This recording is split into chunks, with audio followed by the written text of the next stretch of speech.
ngàyนี้ផងដែរក្លៀមពីសាមែនតែបងបងតទៅធ្វើពីសាញ៉ាំជាមួយខ្ញុំទាំងអស់គ្នា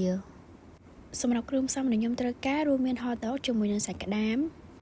ទឹកប៉េងប៉ោះទឹកម៉ាយ៉ូណេសពោតក្រហមផ្លែម្នាស់ជាមួយនឹង cheese សម្រាប់ផ្លែម្នាស់បងបងចង់ដាក់ក៏បានអត់ក៏បានតាមចំណង់ចំណូលចិត្ត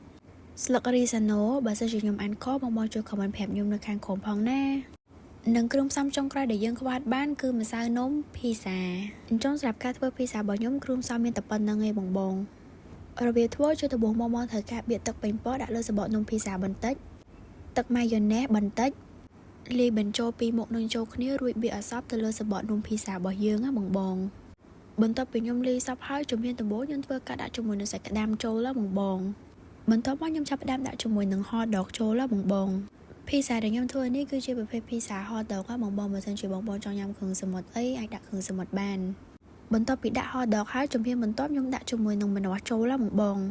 បើសិនជាបងបងធ្វើញ៉ាំខ្លួនឯងដាក់មួយណាចូលក៏បានដែរព្រោះថាទាំងអស់ហ្នឹងឆ្អិនដូចតែគ្នាឯងបន្ទាប់មកខ្ញុំធ្វើការដាក់ជាមួយនឹងពោតចូលនិងចុងក្រោយធ្វើការឆូតឈីសចូលរួចជាការស្រេចបងបង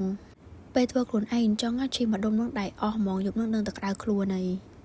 បន្ទាប់ពីយើងធ្វើការដាក់ឈីសឲ្យរួចរាល់អស់ហើយយើងចាប់ផ្ដើមយកភីសារបស់យើងទៅធ្វើការដុតទៅបងបង